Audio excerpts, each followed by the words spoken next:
저의 채널을 찾아주셔서 감사드립니다. 구독과 좋아요, 알림 설정을 눌러주시면 저에게 큰 힘이 됩니다. 러스트벨트는 미국 북부의 오데오 인근에 위치한 중공업 위주의 제조업 공업지대를 말합니다.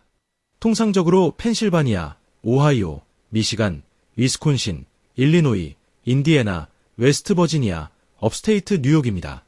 러스트벨트 지역은 미시시피강과 오데오라는 대형 수로가 인접한 덕분에 수자원 공급과 교통이 발달되었고 아팔레치아 산맥을 통해 원자재 수급이 용이했습니다. 그래서 1970년대 이전까지 이 지역이 미국 공업의 심장부로 불리기도 했습니다. 이 지역의 중공업 노조들은 전통적으로 민주당을 지지했었으나 지금은 일리노이와 뉴욕주만 골수 민주당이고 나머지 주들은 선거 때마다 유동적으로 바뀌고 있습니다. 20세기만 해도 미국은 산업혁명의 발생지인 영국을 제치고 산업표준, 대량 생산의 상징과도 같은 중공업 주도의 제조업 국가였습니다.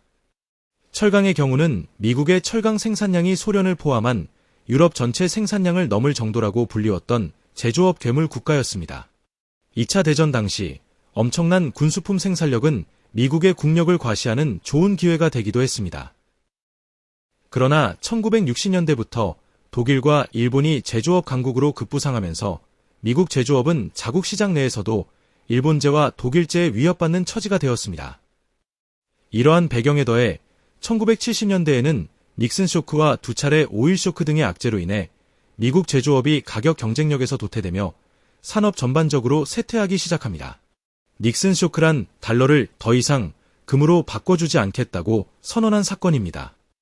이에 따라 달러는 근본이제를 벗어난 뒤 원유 거래에 달러를 사용하는 페트로 달러가 시작되면서 신용 기반 화폐로 변모하였습니다.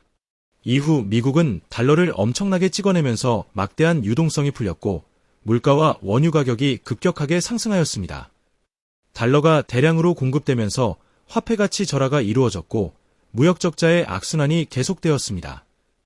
동시에 오일 쇼크로 인해 기름을 덜 사용하고 가성비가 중시되는 시대가 도래하자 제조업이 본격적으로 쇠락하기 시작합니다. 그 결과 북부에 남아있던 기업들은 러스트벨트의 강성 노조를 피해 남부지역, 오늘날 선벨트로 불리는 지역으로 산업 기반을 이전시킵니다. 이로 인해 러스트벨트 지역의 고용은 크게 축소되었고 수많은 실업자들이 양산되었습니다. 특히 오일 쇼크 이후 연비가 나쁘고 비싼 미국제 자동차 대신 연비가 좋고 저렴하고 품질 좋은 독일제 자동차와 일본제 자동차의 대량 수입이 이루어졌습니다. 이런 일련의 사건들로 인해 미시간주의 디트로이트 자동차 산업이 몰락하게 됩니다. 이것은 미국 중공업 쇠퇴의 상징으로 남아 있습니다. 1980년대에 무역 적자가 심해지자 미국 내 여론이 악화되었습니다. 1985년 미국 레이건 정부는 쌍둥이 적자가 커지자 달러 가치를 인위적으로 내리기 위해 G5 국가들과 협의를 거쳐 엔화와 마르크화에 대한 화폐 가치를 올리는 플라자 합의를 하였습니다.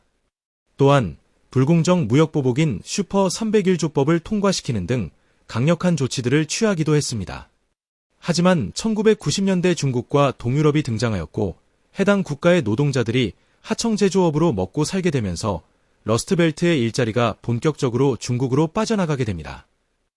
1990년 이후에는 세계화로 지칭되는 신자유주의가 일반적인 정책 기조로 여겨지던 시절이었습니다.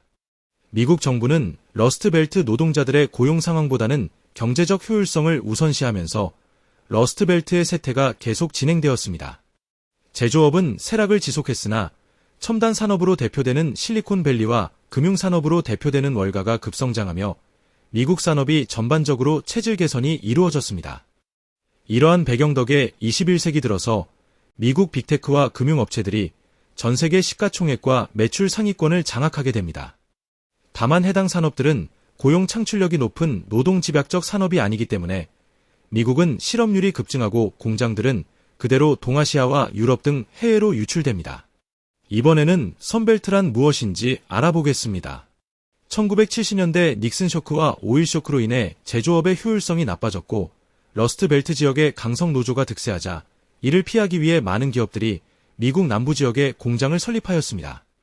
선벨트는 주로 북위 36도 이하에 해당하는 일조량이 강하고 기온이 따뜻한 미국 남부 지역을 일컫습니다. 다음은 바이블 벨트가 무엇인지 알아보겠습니다. 1964년 미국에서 민권법이 실행되면서 인종, 피부색, 종교 또는 출신 국가에 근거한 차별을 금지하였습니다. 이 민권법의 조항은 직원의 채용과 승진 그리고 해고에 있어서 성별과 인종에 근거한 차별을 금지하였습니다. 또한 투표권의 집행과 학교에서의 인종차별 철폐를 강화했습니다. 이 법안으로 인해 동양이나 중남미에서 수많은 이민자가 몰려오기 시작했으며 그 결과 아시아계 미국인은 전체 미국인의 7%, 히스패닉계 미국인은 전체 미국인의 18%를 차지하게 됩니다. 1964년 민권법이 시행되자 미국 동남부에 모여 살며 개신교를 믿던 백인들이 뭉치기 시작했으며 정치적으로 민주당 지지에서 공화당 지지로 바꾸면서 바이블 벨트가 만들어지게 됩니다. 바이블 벨트는 일반적 개신교회 뿐만 아니라 기독교 근본주의, 신복음주의의 영향이 큰 종교적 지역입니다.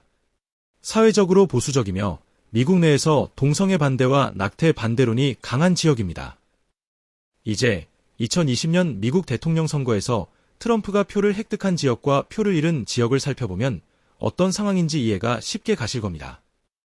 구독과 좋아요를 눌러주시면 저에게 큰 힘이 됩니다.